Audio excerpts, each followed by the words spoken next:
आपके साथ मैं हूं सुचेता कुकरेती और आप देख रहे हैं माइक ऑन है, जहां हर बड़ी खबर पर माइक ऑन होता है।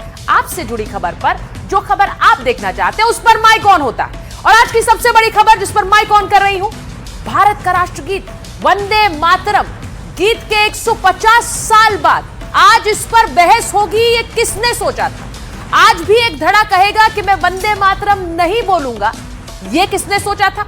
आज प्रधानमंत्री नरेंद्र मोदी ने कहा कि पहले राष्ट्रगीत बटा और उसके बाद देश बट गया। आज इसी पर माइक ऑन कर रही हूं। वंदे मातरम पर क्यों सियासत गर्म है, आज इस पर मेरे सारे मेहमान जुड़ने वाले हैं। बड़ी खबर आपको दिखाऊंगी, प्रधानमंत्री नरेंद्र मोदी के बयान के बाद कैसे संसद में बहस और ज्यादा गर्म हो गई। लेकिन उससे पहले एक और बड़ी खबर आपको दिखा रही हूं कि उत्तर प्रदेश के मुख्यमंत्री योगी आदित्यनाथ ने मिशन घुसपैठ की कमान कैसे खुद अपने हाथों में ले ली है। योगी आदित्यनाथ ने देशवासियों और प्रदेशवासियों के नाम खुला संदेश लिखा है, चिट्ठी लिखी है, जिसमें उन्होंने सीधे कह दिया है कि घुसपैठियों को रोकने की कमान आम लोगों को अपने हाथों में लेनी होगी। उन्होंने इसको लेकर चिट्ठी में क्या क्या कहा, आज वो भी आपको बताऊंगी और ये भी दिखाऊंगी कि खुद योगी कैसे इस मिशन में लग गए। यूपी में CM Yogi Adityanath full form में ऑपरेशन घुसपैठियों को लेकर एक्शन मोड में नजर आ रहे हैं। पूरे ऑपरेशन की कमान उन्होंने खुद संभाल ली है। वो लगातार अधिकारियों के साथ बैठकें भी ले रहे हैं और ग्राउंड पर भी जा रहे हैं। इसका सीधा असर नजर आ रहा है, क्योंकि वहां यूपी के बॉर्डर वाले जिलों में ऑपरेशन चलाकर घुसपैठियों को आइडेंटिफाई किया जा रहा है। ये तस्वीरें देखिए, दस्तावेज खंगाले जा रहे हैं, वहां पर सघन चेकिंग हो रही है, लोगों से उनके आधार भी मांगे जा रहे हैं, उनके कागजात देखे जा रहे हैं। तो ये श्रावस्ती में हो रहा है। लेकिन उधर आपको कानपुर की भी एक तस्वीर दिखा देती हूं।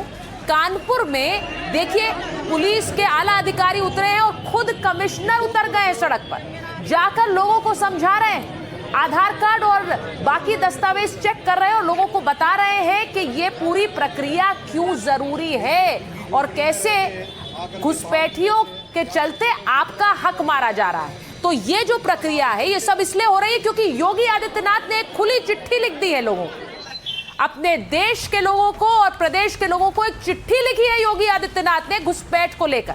उन्होंने कहा, प्रदेश की जागरूक जनता से अपील है कि वो सतर्क रहे, घरेलू और व्यावसायिक कार्यों में पहचान सुनिश्चित करें। घुसपैठिए किसी भी कीमत पर स्वीकार्य नहीं है। घुसपैठियों के लिए लाल कालीन नहीं बिछा सकते हैं। संसाधनों पर नागरिकों का अधिकार है, घुसपैठियों का नहीं। ये सब उस खुली चिट्ठी में जो उन्होंने देश के नाम और प्रदेश के नाम लिखी है। उन्होंने सीधे कहा है कि संदिग्ध विदेशी नागरिकों की पहचान कर सूची तैयार की जा रही है। दस्तावेज सत्यापन का विशेष अभियान भी चलाया जा रहा है। घुसपैठियों को चिन्हित कर उन्हें डिटेंशन केंद्रों में भेजा जा रहा है। अब ये प्रदेश के लोगों को बताया जा रहा है और इसीलिए उनसे कहा है कि आप भी सतर्क रहें। प्रत्येक मंडल में डिटेंशन केंद्र स्थापित किया गया है। प्रदेश की सुरक्षा हम सभी की सामूहिक जिम्मेदारी है, इसलिए आप भी इस काम में लगे और देखें कि आपके आसपास कहीं कोई घुसपैठिया तो नहीं है। तो योगी आदित्यनाथ की यह बड़ी मुहिम है जिसके बारे में आपको बता रही हूं, जिसकी कमान उन्होंने खुद हाथों में ले ली है। उसकी तस्वीरें भी आपने देखी। एक एक्शन यूपी में हो रहा है तो एक एक्शन देश की संसद में देखने को मिला। यहां वंदे मातरम पर आज बहस हुई। पीएम मोदी सदन पहुंचे तो वंदे मातरम के नारे लगने लगे। मातरम, मातरम।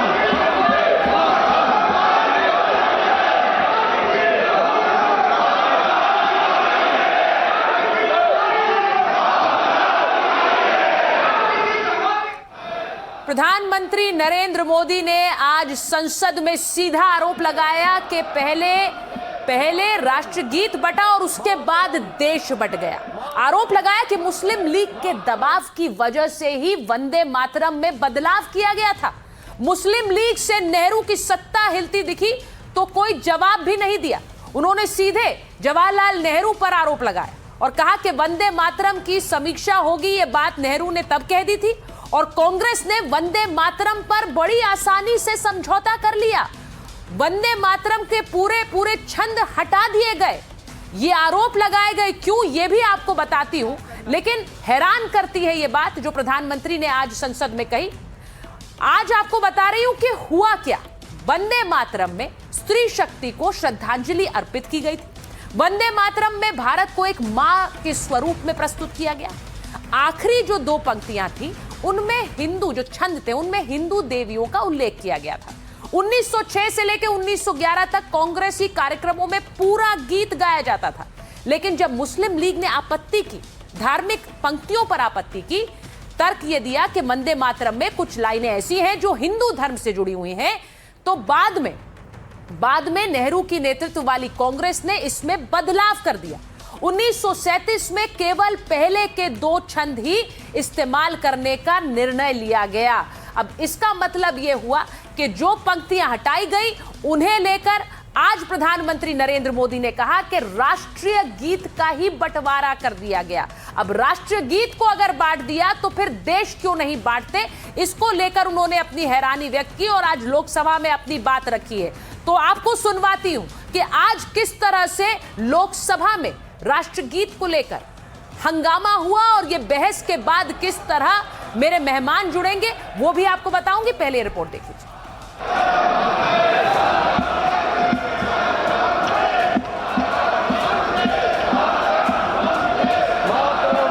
राष्ट्रगीत वंदे मातरम के 150 साल पूरे होने के मौके पर चर्चा की शुरुआत प्रधानमंत्री नरेंद्र मोदी ने की और खुलकर कह दिया कि पहले गीत बटा फिर देश बटा। इतिहास इस बात का गवाह है कि कांग्रेस ने मुस्लिम लीग के सामने घुटने टेक दिए और मुस्लिम लीग के दबाव में किया।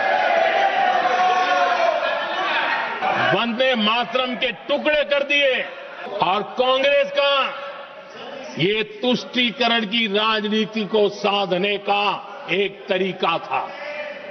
तुष्टीकरण की राजनीति के दबाव में कांग्रेस वंदे मातरम के बंटवारे के लिए झुकी। इसलिए कांग्रेस को एक दिन भारत के बंटवारे के लिए झुकना पड़ा। प्रधानमंत्री का कहना था कि वंदे मातरम में महात्मा गांधी को राष्ट्रगान दिखता था, लेकिन मुस्लिम तुष्टीकरण के लिए कांग्रेस ने गीत का भी बंटवारा कर दिया।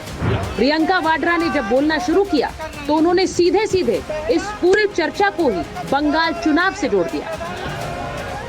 75 सालों से हमारा देश आजाद है, तो फिर आज इस बहस की क्या आवश्यकता है?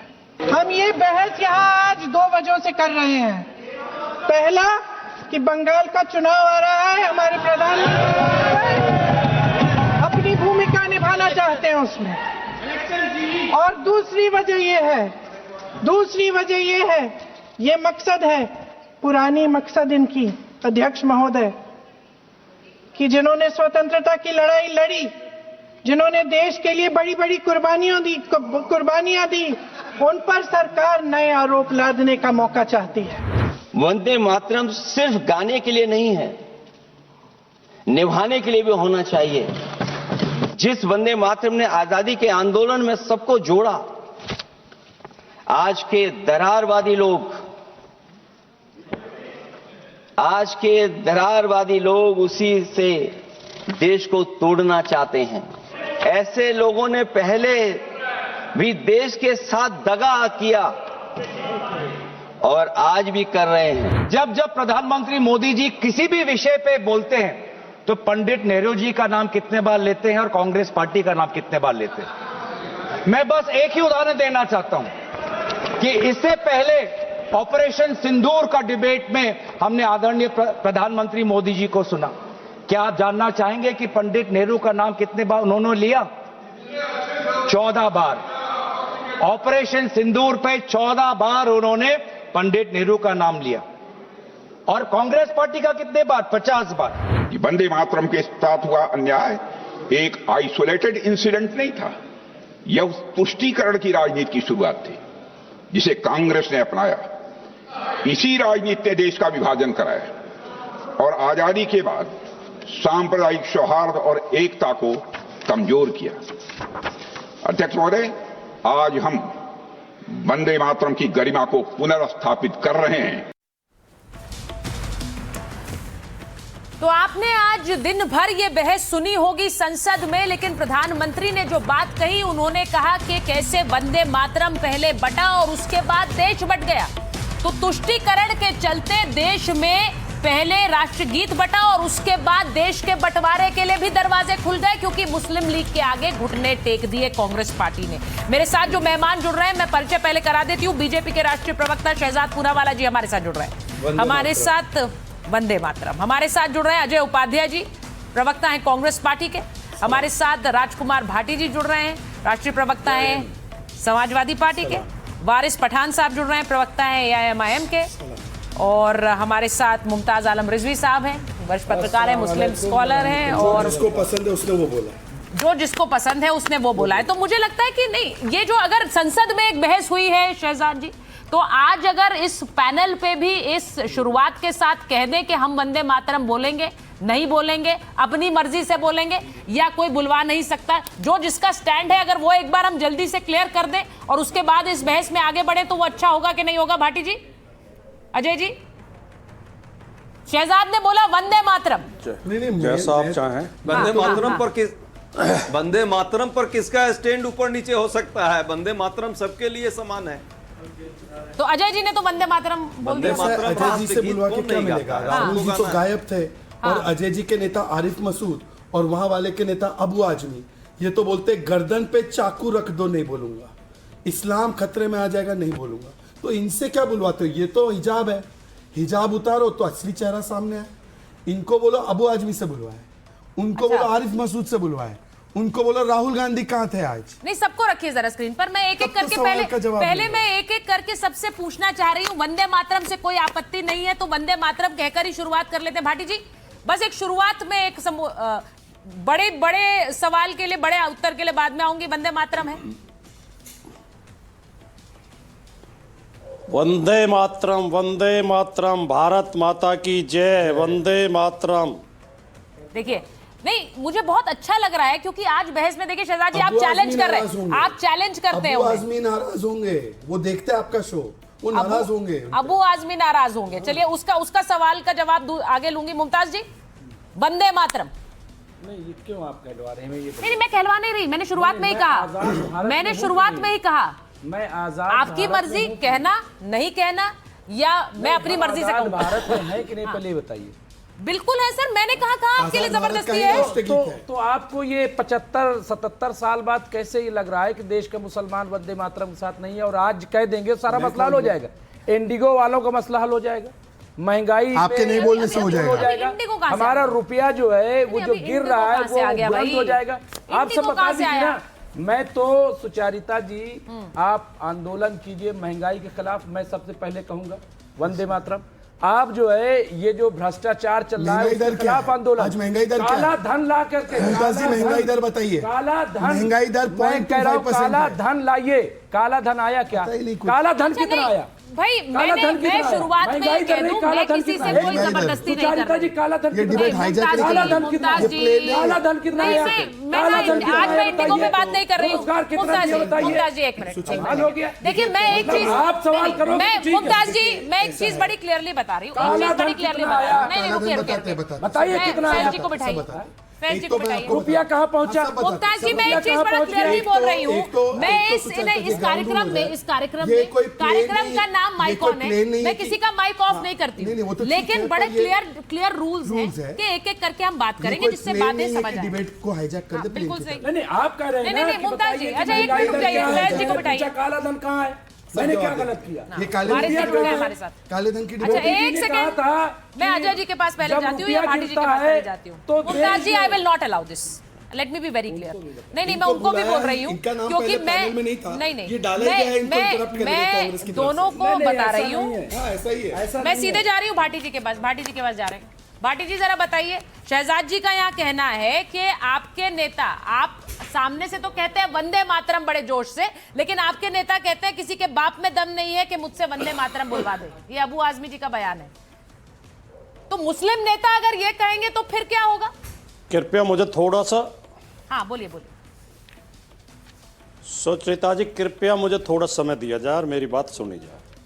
शहजाद पूनावाला के लिए मैं शर्त लगा के कह सकता हूँ आपके शो में कि इन्हें वंदे मातरम शब्द का अर्थ पता नहीं है। न ये वंदे मातरम का अर्थ बता सकते हैं। वंदे मातरम का अर्थ है, हे माँ हम आपकी वंदना करते हैं। कौन सी माँ, किसकी माँ? भारत माता, 142 करोड़ भारतीयों की माता। भारत माता के बच्चे आज बिलख रहे हैं, रो रहे हैं। एयरपोर्ट पर 6 लाख लोग बंधक बनाए गए, महिलाएं रो रही थी, आदमी रो रहे थे। सरकार उन समस्याओं को हल कर नहीं पा रही है। सरकार उन समस्याओं से ध्यान हटाने के लिए, भटकाने के लिए वंदे मातरम जैसे विवाद पैदा करना चाहती है। वंदे मातरम पहली बार 1896 में कांग्रेस के अधिवेशन में गाया गया था। वंदे मातरम को कांग्रेस ने आंदोलन का गीत बना दिया, देश की आज़ादी के आंदोलन का गीत बना दिया।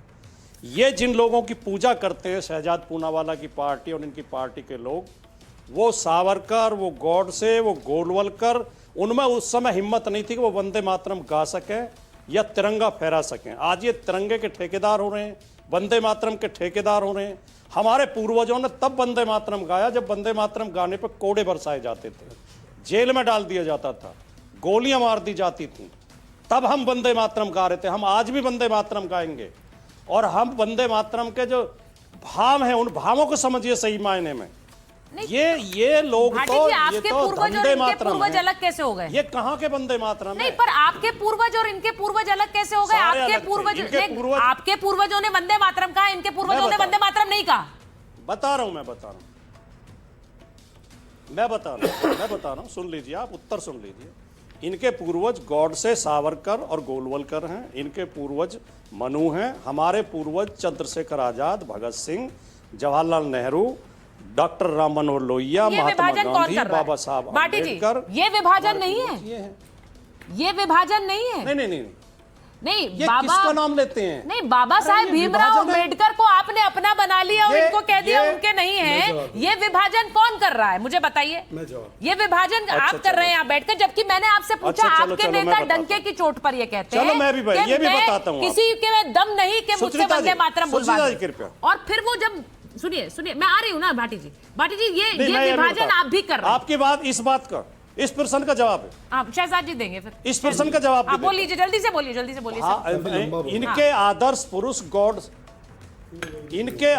पुरुष गॉडसे ने एक पत्रिका निकाली थी जिसे फाइनेंस किया था सावरकर ने। उसमें कार्टून छापा था 1947 में, जिसमें दशहरे के टाइम पे, जिसमें रावण बना गया था और उस रावण के पुतले पर वो चला रहे थे, तीर चला रहे थे। कौन कौन?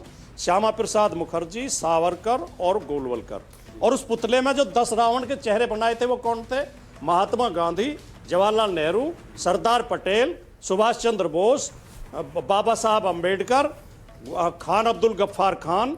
इनके चेहरे ये क्या बोला है आपने भाटी जी? हाँ प्लीज शहजाद जी, नहीं, इस पर जवाब आपको देना पड़ेगा। इनके पूर्वज भाटी जी, ये बहुत बड़ा आरोप है। मेरी एक ही शर्त है, मैंने जितनी पेशेंस से इनको सुना है, सुनेंगे यहाँ पर बैठे उनके एजेंट बीच में ना बोले। हाँ बोलिए। सबसे पहले बुद्ध जैसे भारतीय मुसलमान को वंदे मातरम का अर्थ मत समझाइए, जाकर उस अबू आजमी को समझाइए। जुल्म करना, ज्यादती करना, रोजाना एक रिसर्च होता है कि मुसलमानों को किस तरह से बेइज्जत किया जाए, कैसे उसको जो है दबाया जाए, कैसे उनको कमजोर किया जाए।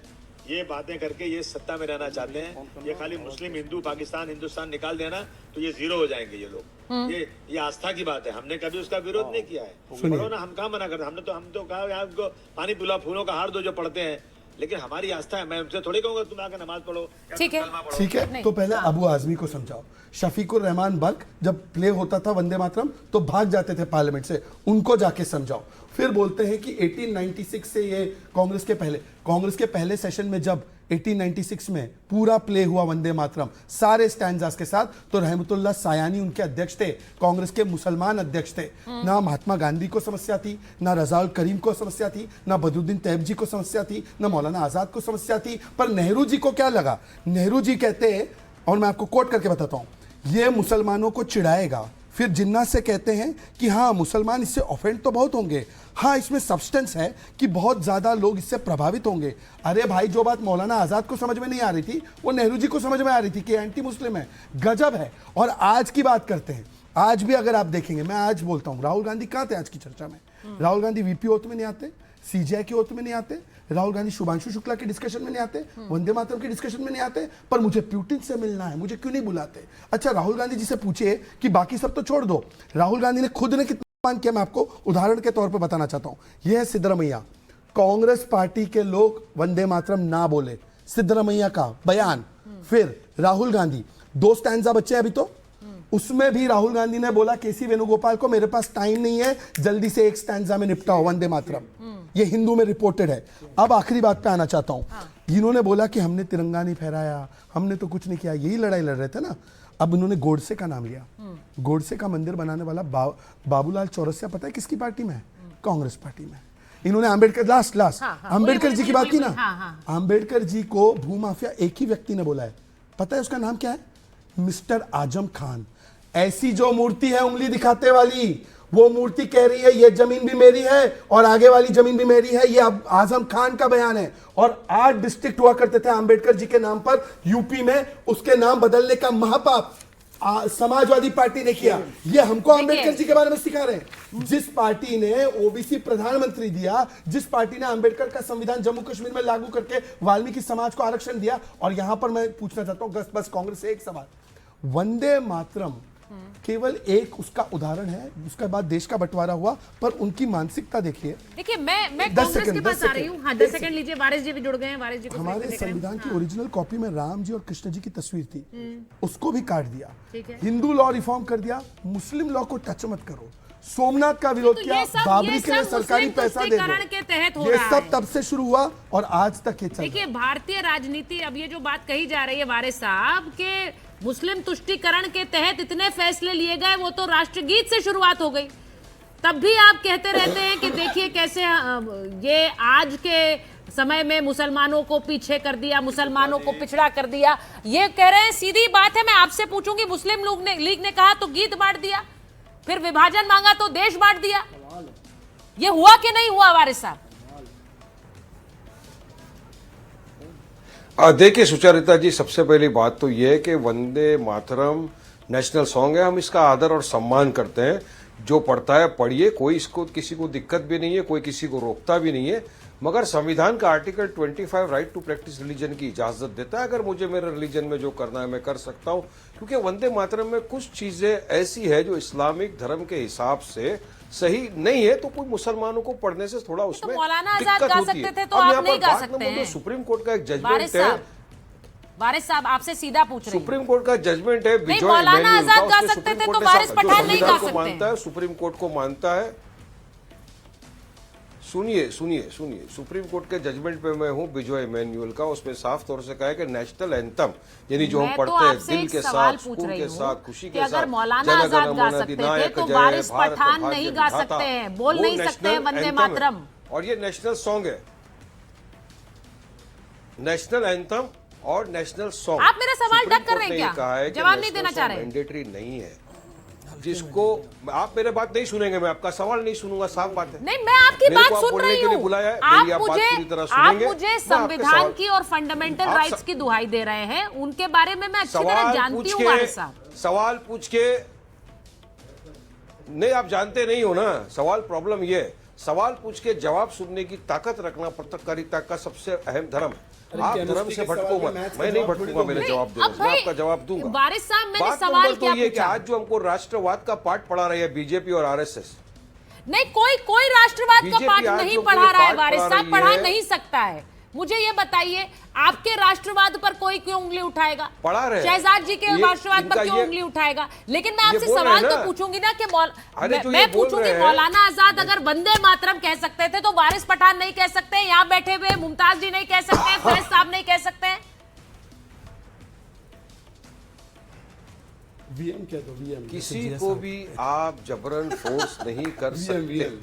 मैं फोर्स कर ही नहीं रही हूं। जवाब है आप, अब आपको मेरा आगे बात सुनना है तो आप मुझे बोलने का मौका दीजिए। बोलिए। वो पूछना चाहता हूं, कितने बीजेपी आरएसएस के लोगों ने जंगे आजादी में हिस्सा लिया और वंदे मातरम बोलते हुए अपने सीनों पे गोलियां खा ली, फांसी के तख्ते पर चढ़ गए, उनका नाम बताया जाए। बात आज को बात बताएंगे नेशनलिज्म पेट्रियटिज्म क्या है, जिन्होंने 52 साल तक के अपने नागपुर के हेडक्वार्टर के ऊपर राष्ट्र हमारा ध्वज नहीं लहराया, हमारे तिरंगे का अपमान किया, ये हमको समझाएंगे। अब 25/11/2025 की बात कर रहा हूं, ज्यादा दूर नहीं जाते अपन। 8 दिन पहले आपको लेके चल रहा हूं मैं सुचेता जी।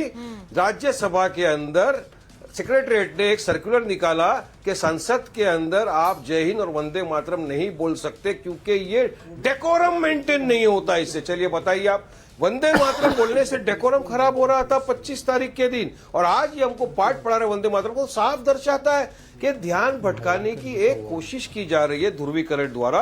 और बंगाल में क्योंकि चुनाव आ रहा है, इनके पास डेवलपमेंट विकास के नाम पे तो कोई मुद्दे है नहीं। वो इंडिगो के बेचारे पैसेंजर रो रहे हैं, बिलख रहे हैं, उनको खाली रिफंड देने की बात तो बहुत सारे मुद्दे और भी आ रहे हैं। पूरी तरह से बंगाल में चुनाव आ रहा है। नहीं वारिस साहब, ये एक मुझे बताइए, आपने प्रण लेकर आए आप कि आज मेरे सवाल का जवाब नहीं देंगे आप? नहीं, आपने प्रण ले लिया, अब आप भी आ जाइए। हाँ बोलिए बोलिए, हाँ क्यों बताइए। जो पार्टी भारत माता की जय नहीं बोलती, प्रण इनके नेता ने बोला भारत तो बोलते हैं। सब रोक लगाए नारेबाजी के लिए। अब सुनिए वारिस साहब, एक सेकेंड, इनकी पार्टी का स्टैंड है हम भारत माता की जय नहीं बोलेंगे, और ये स्टैंड कांग्रेस का भी है। बाय द वे, कांग्रेस के नेता ने भारत माता की जय के नारे रुकवा कर बोला सोनिया माता की जय बोलो, बीडी कल्ला।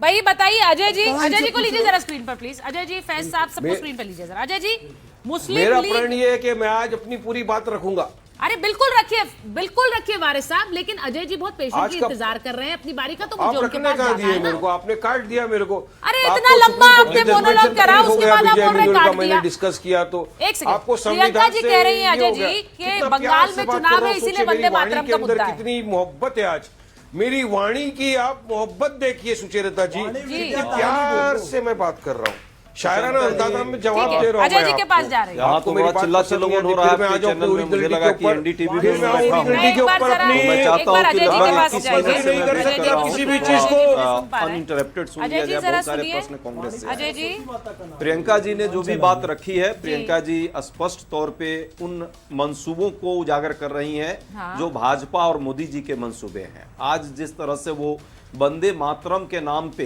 पिछले 11 साल से वंदे मित्रम कर रहे हैं। वंदे मातरम इस देश की हवा पानी, इस देश के संसाधन, इस देश की जितनी भी आम जनमानस के लिए व्यवस्था थी, उसको कैसे अपने मित्र की झोली में डालने में लगे हुए हैं, वंदे मित्रम में लगे हुए हैं।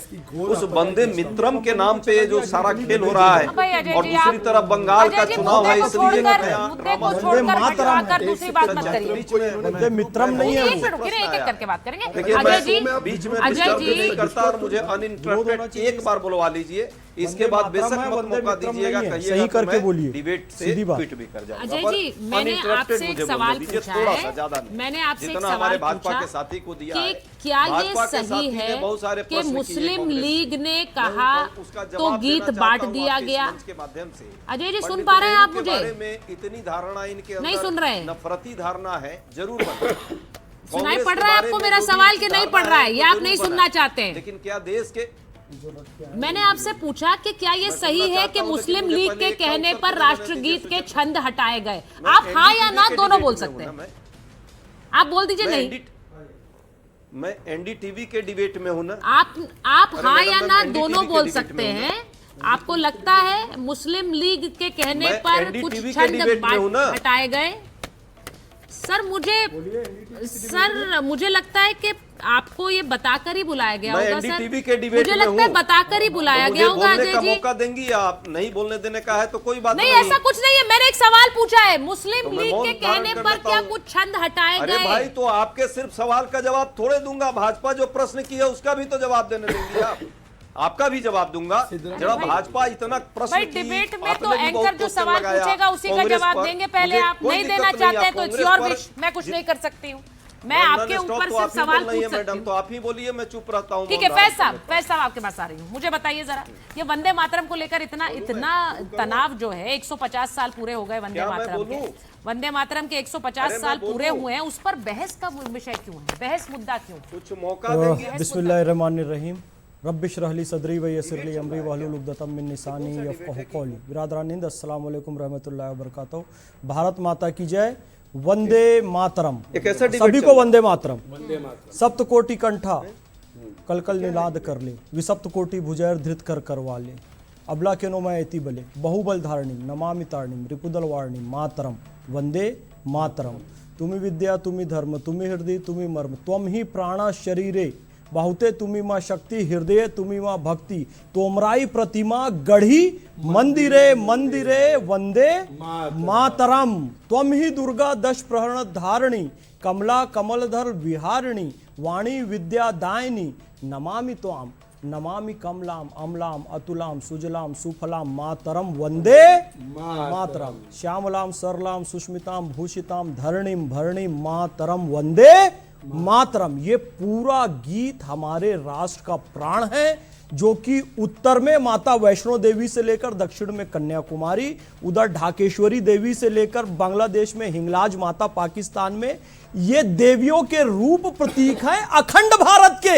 ये केवल धार्मिक आस्था का प्रतीक नहीं, अपितु राष्ट्रीय अस्मिता का और अखंडता का प्रतीक है। और आदरणीय सुचरिता जी, इन लोगों ने न केवल देश को खंड खंड किया, अपितु हमारे राष्ट्र के प्रिय गीत वंदे मातरम को भी खंडित कर दिया। आज प्रधानमंत्री श्री नरेंद्र मोदी जी को मैं बहुत बहुत प्रणाम और धन्यवाद करूंगा कि हम राष्ट्रवादियों के, देशभक्तों के दिल के दर्द को उन्होंने समझा और वंदे मातरम खंड किए जाने पर दुख व्यक्त किया। और हमें उम्मीद है कि भारत भी जल्दी अखंड बनेगा और वंदे मातरम भी अखंड बहुत जल्दी इस देश की संसद के अंदर गाया जाएगा।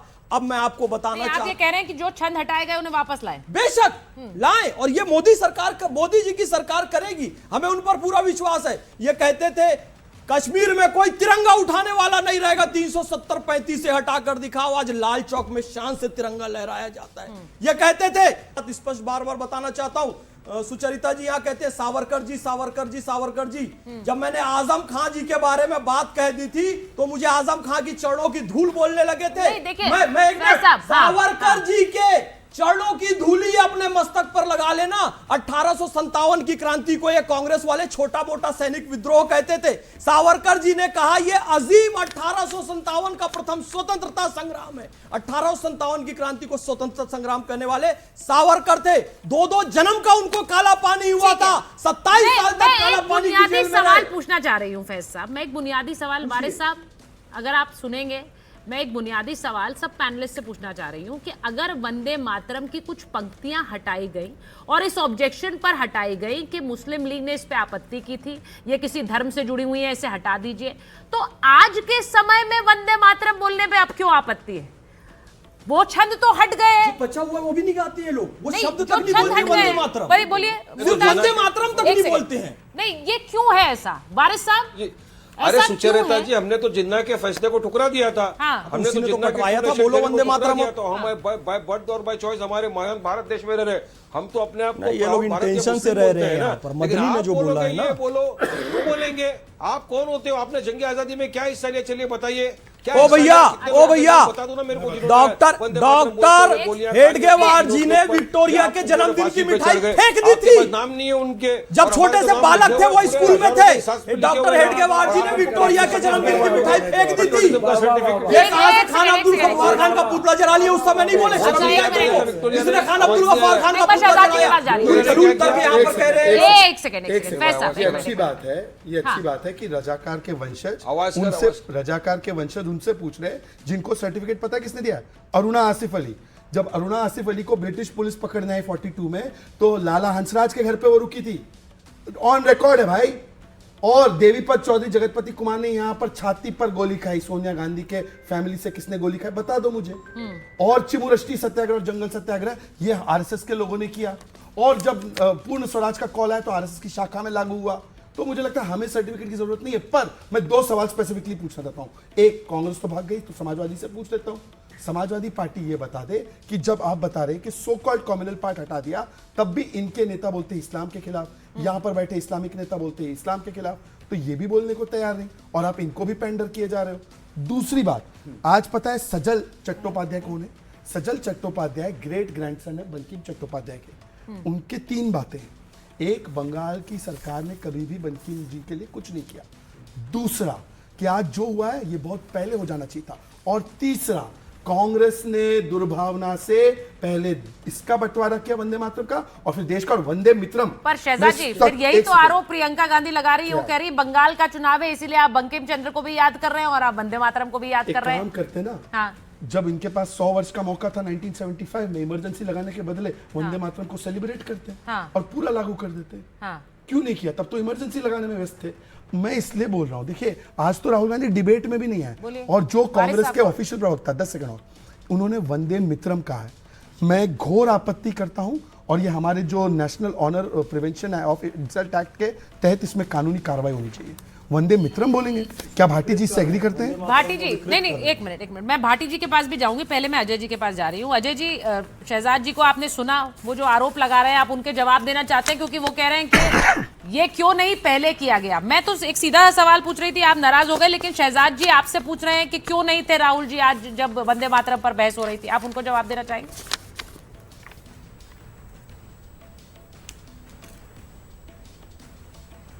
अजय जी, आवाज आ रही है आपको? ठीक है, अजय जी को मेरी आवाज नहीं आ रही। मैं भाटी जी के पास जा रही हूँ। भाटी जी बताइए, जब जिन पंक्तियों पर दिक्कत थी वो पंक्तियां हटा दी गई, तो आज के समय में भी अगर ये कहना कि हम वंदे मातरम नहीं कहेंगे, ये वंदे मातरम धर्म के खिलाफ है, फिर उसके बाद अगर कोई कहेगा कि वंदे मातरम क्यों नहीं बोलते, तो कहेंगे देशभक्ति का सर्टिफिकेट थोड़े ही दोगे। भाटी जी,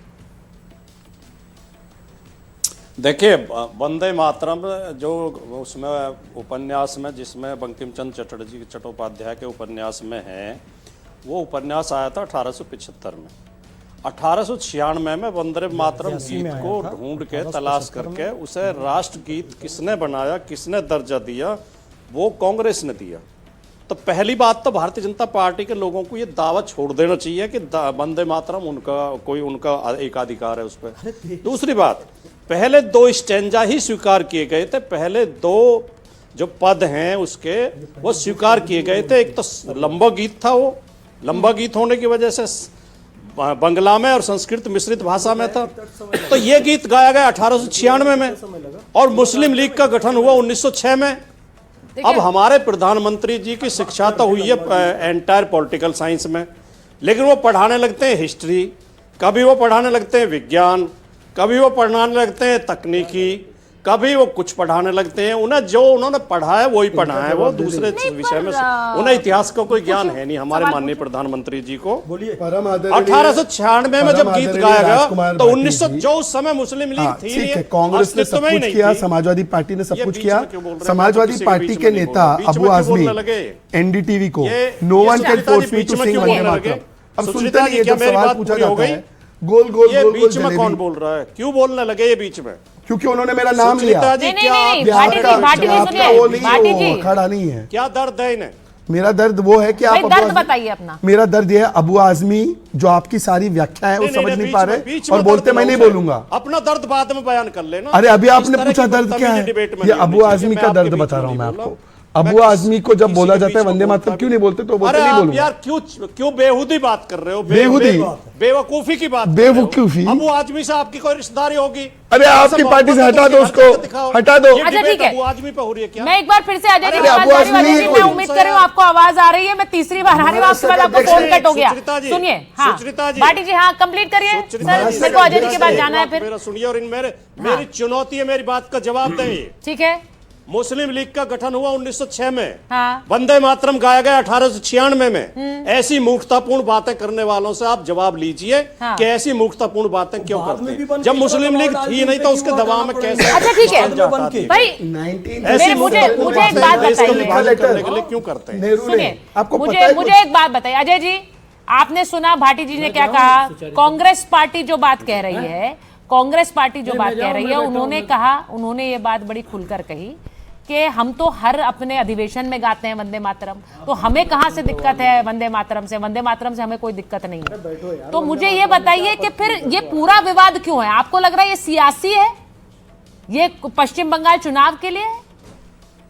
बहुत अच्छा, बहुत अच्छा प्रश्न है। मैं चूंकि आपके बाहर से जुड़ा हूं तो आवाज में थोड़ी बहुत कभी कभी ऊपर नीचे हो रही है। सच्चाई यह है कि प्रधानमंत्री जी, चलिए आज मान लीजिए उन्होंने झूठ बोला, हालांकि वो इंटायर पॉलिटिकल साइंस के विद्यार्थी हैं, उनके पास ज्ञान भी बहुत है, पर इन लोगों को ज्ञान की कमी कैसे हो गई? जो हमारे भाजपा के प्रवक्ता हैं, ये लोग तो फिर भी थोड़ा बहुत जानते हैं, व्हाट्सएप वाले तो ये है नहीं।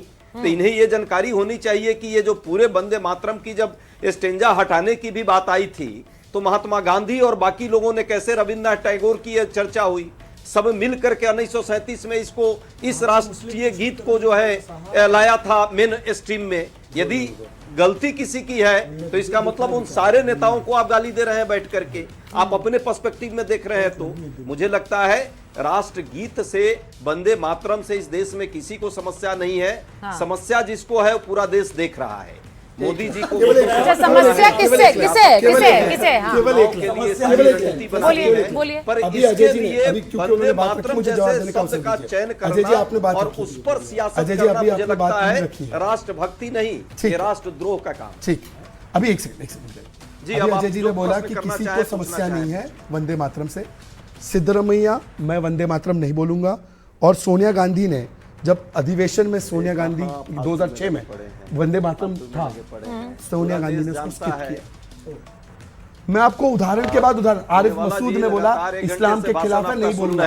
देखिए, ये बताइए मुस्लिम लीग और हिंदू सीधा सीधा सवाल देखिए, जिन्ना के मजार पर कौन आज जो बहस हुई है उससे सवाल तो यही उठा कि इस देश में क्या तुष्टीकरण हो रहा है, मुस्लिम तुष्टीकरण हो रहा है। कौन? और वारिस साहब हो या भाटी जी हो, मेरा सवाल यही था कि क्या ये मुस्लिम तुष्टीकरण की बात जो आरोप आज संसद से गरजा है, संसद से उठा है, क्या उसमें कोई सच्चाई नहीं है? इसलिए क्योंकि बार बार ये आरोप लगाना कि ये देश में हिंदू मुसलमान हो रहा है, लेकिन तुष्टीकरण भी क्या एक हकीकत है, इसे मानना होगा कि नहीं होगा, ये आप तय कर लीजिए। मेरे पास समय इतना ही था। बहुत बहुत धन्यवाद।